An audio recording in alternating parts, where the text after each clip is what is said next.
You're listening to Sweet Bites with Sandra with your host, Sandra Colton-Medici. Tune in every Thursday to satisfy your entrepreneurial sweet tooth. Follow on Instagram at Sweet Bites with Sandra Podcast and Sandra Colton-Medici. You can also join our Facebook group at facebook.com/groups/Sweet Bites with Sandra. Hi, I'm Sandra, and I'd like to invite you to subscribe and listen to my new podcast, Sweet Bites with Sandra. Satisfy your entrepreneurial sweet tooth in each episode, full of digital business tips, inspiring interviews, asides from my entertainment career, and rewards to celebrate your sweet success.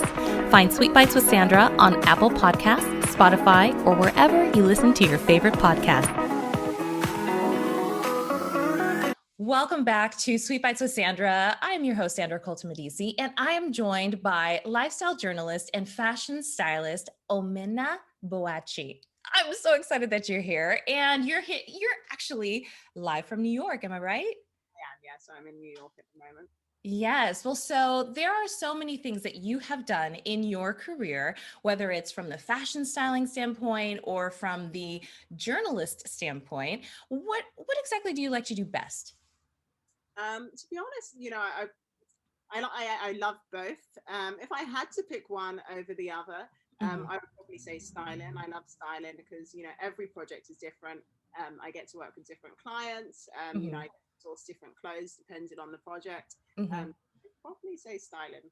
Nice. Well, so your work has been featured in the Times, in Style magazine. You are your own fashion style because I've seen some of your photos too, been featured with your personal style. So, how would you describe your personal style? My style changes. Mm-hmm. I would like to say elegant. Depending on my mood, I would like to say elegant. I'm not Mm-hmm. completely out there. I don't throw random things together. Mm-hmm. Uh, so I wouldn't say it's simple though. I would like to say elegant. I think I would put that on there. Nice. Well, so I know that you are from the UK. And so when you think about your inspiration or kind of just growing up with certain style icons, who would pop into your head as like your, favorite style icon? People who I like. I like Victoria Beckham. I like her style. I like. Oh, you've made this hard for me. I know there's so many to choose from, but I know that there's so many that are living and also those that have, most recently passed away. So it could be living or dead, whichever you like. I've been in the US so long now, so I'm actually trying to think of whose style in the UK I particularly Mhm. like. Oh, I'm a uh, Twiggy fan. I Personally, I'm on the Twiggy style really tip. love Twiggy. And she's been doing great recently for Marks and Spencers. I Mm. think over here I love Solange. Mm. Oh, right. I love. Well, so when you are writing, because I know that you've had your work featured, whether it's CBS or BBC News, what's your process? I should ask. Are you pitching stories? Are you given different ideas to kind of just run with? What's your process? So depending on the publication that I'm working for, sometimes I'm pitching stories, and Mm-hmm. sometimes I'm given assignments that I'm asked to write. Mm-hmm. In terms of pitching, I think I try and think of who the client is. So who is the publication? Who is Yeah. that reader? And then I try and think of stories that reader would be interested in. So what's current, what's going on now in terms of fashion or in Mm-hmm. terms of lifestyle. I try and think of different things in these areas that the reader for that particular publication might be interested in, and then pitch Nice. is based off. So, which ones do you think, if you're pitching, like if you could give somebody two or three tips on what's the best way to get your pitch secured and ready for publication, or picked up, I should say, what are three tips you can give an aspiring journalist for pitching their project and getting it picked up by a news publication or a fashion publication? I think most importantly, it would be know the reader of the publication that you're pitching for. For example, to InStyle, for example, I'm not going to pitch a story about racing cars. because I know that that's what the reader is interested in. So know your Mhm. reader. If it's a cooking magazine, you know, pitch stories that are appropriate for that reader. And I think the Mhm. second one would be make sure you read the publication and look at stories that they've done in the past and see that Mhm. you're suggesting something that's different, something that's current, not something that they literally wrote about last week. So that would be make it an individual story, make it something new. Mhm. And the last tip would be know the tone of the publication. Like Mhm. if it's going to be, you know, is it a fun publication? So the story should have a fun element to it. Is it a news publication? So then the story definitely needs to have a news element. Is it a celebrity publication? If so, then it needs to be celebrity Mhm. focused. So yeah, Nice. tone of your publication. If you could just have one career, if it would just be journalist or stylist, which one would you pick? Stylist. Stylist. Okay, so let me just delve into that a little bit more. What about styling attracts you to this particular profession so much? I love being on set. You get to meet such a diverse range of people. You know, I've made some great friends over the years. Mhm. And every day is different. So it's challenging. You know, you get to work on different projects, you get to travel to different places, you get to work with different designers, sourcing different clothes for different people. And Mhm. ultimately, you get to work with different clients. So I love meeting great clients that I work with. You know, I've met some great people again over the years. Nice. Well, I know that that's a great segue because I know that you've worked in, with the best in the business, Freddie, I think it's Leba, Martha Stewart, brands like Amazon, from Saks to In Style, like we said, and then the stylist. So, what exactly do you think is your secret sauce when it comes to collaborating and, really putting the best work forward? I think professionalism. I think you know it's really important to be professional on set and Mhm. professional when you're meeting with clients. And this stems from so many things. So that comes from being prepared and being over prepared. So for example, if a client you know says to me, I want we only need two tops. You know, maybe I'll take maybe five to 10 just to be on the Mhm. safe side, because you Right. have to understand that they might say that they only need two red tops, for example. But then, for Mhm. example, you take two red tops that you think are great, and they'll be like, oh yeah, oh great, you've bought two, but they're not quite what we want. So you You're always right. want to be prepared. So you always kind of want to over prepare and take more than enough so that you know you can please the client. So Mhm. yeah, I would say preparation and professionalism is my secret sauce.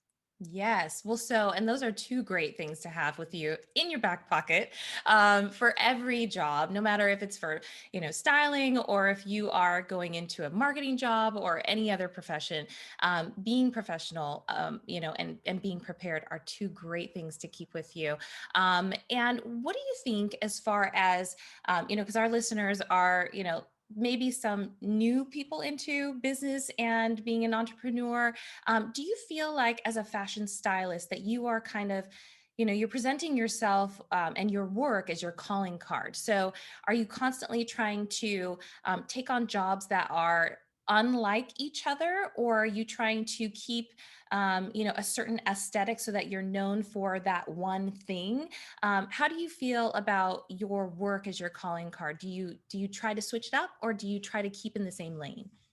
I think I personally try and switch it so that different clients can come to you and know that you can be diverse. Mhm. So you'll see from my website that I have a range of different projects on there. Mhm. And that's because, you know, sometimes it's commercial, sometimes it's editorial, sometimes Mhm. it's broadcast. And, you know, I'm capable of doing all of those areas. So I kind of Mhm. want to show the clients that aspect of my work. Yeah. Well, I feel like diversity, being open is great because you want to be able to have so many experiences. And I know that you mentioned that you had traveled to a very nice location on a particular job. So can you tell us about that particular experience?